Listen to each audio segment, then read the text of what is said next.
2026 సంవత్సరం పేరు పరాభవనామ సంవత్సరం.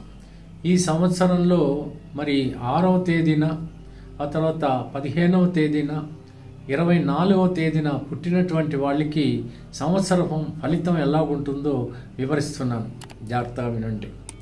ఇండస్ట్రియల్ రంగంలో కనుక తీసుకుంటే కెమికల్ ఇంజనీరింగ్లో ఉన్నటువంటి వాళ్ళు, ఫార్మాసిటికల్స్లో ఉన్నటువంటి వాళ్ళు, వీళ్ళందరూ కూడా చాలా అద్భుతమైనటువంటి రీతిలోనే సాగుతారు. ఇక మిగతా రంగాల్లో ఉన్నటువంటి వాళ్ళు, ముఖ్యంగా ఈ చలనచిత్ర రంగంలో కానీ కళాత్మక విలువలు కలిగినటువంటి రంగాల్లో ఉన్నటువంటి వాళ్ళకి అద్భుతమైనటువంటి రీతుల్లో ఉంటాయి. వాళ్ళు సంపాదించేటువంటి రీతులు అవన్నీ కూడా బాగానే ఉంటాయి. ఎటొచ్చి ఉద్యోగస్తులకి మాత్రం ఒకవేళ 6వ తేదీన, 15వ తేదీన, 24వ తేదీన పుట్టినటువంటి వాళ్ళు కొంచెం జాగ్రత్తగా వహించాల్సి వస్తుంది. ఎంచేతనంటే మీరు ఎంత కష్టపడ్డప్పటికీ కూడా మీ సుపీరియర్స్ అంతగా మిమ్మల్ని పొగడకపోవచ్చు, మిమ్మల్ని మెచ్చుకోకపోవచ్చు. మీ సబార్డినేట్స్ మిమ్మల్ని మోసం చేసేటువంటి అవకాశాలు కూడా ఉండవచ్చు.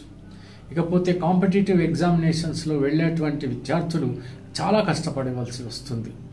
ఏమాత్రం అశ్రద్ధ చేసినా ఫెయిల్యూర్ అనేటువంటి విషయం మనకు కనబడుతుంది. ఇకపోతే ట్రాన్స్పోర్ట్ అంటే ఈ యొక్క వాహనాలు, వీటికి సంబంధించిన విషయాలకు కనుక వస్తే ఖచ్చితంగా బాగుంటుందని చెప్పవచ్చు. ఇకపోతే డాక్టర్లకి మాత్రం బాగానే ఉంటుంది.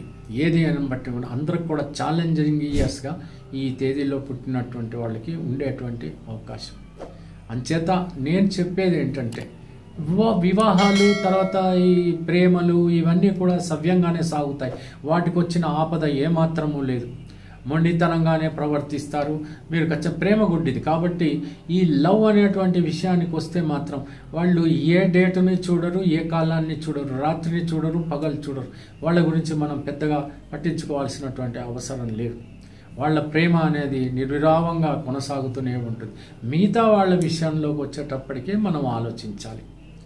ఈ తేదీల్లో పుట్టినటువంటి వాళ్ళు సుఖ సంతోషాలు ఎప్పుడు కోరుకుంటారు, లగ్జరీగా బ్రతకాలనుకుంటారు, శుభ్రత కావాలనుకుంటారు, మహాలక్ష్మి యొక్క దీవెన కావాలనుకుంటారు.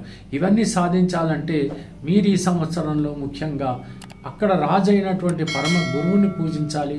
అంటే ఏం చేయాలి? దత్తాత్రేయ స్వామిని పూజించండి, హనుమాన్ చాలీసా చదవండి, ఆ తర్వాత శ్రీ మహాలక్ష్మిని తప్పకుండా అష్టోత్తరంతో ప్రతిరోజు పూజిస్తే కళ్యాణాలు జరుగుతాయి, ఉద్యోగాలు దొరుకుతాయి, ఆ తర్వాత ప్రయాణాలు సవ్యంగా సాగుతాయి, శుభకార్యాల్లో పాల్గొంటారు, విందు వినోదాల్లో పాల్గొంటారు, అనేక రకాలైనటువంటి ఆనందాలు పొందేటువంటి అవకాశాలు మీకు ఉంటాయి.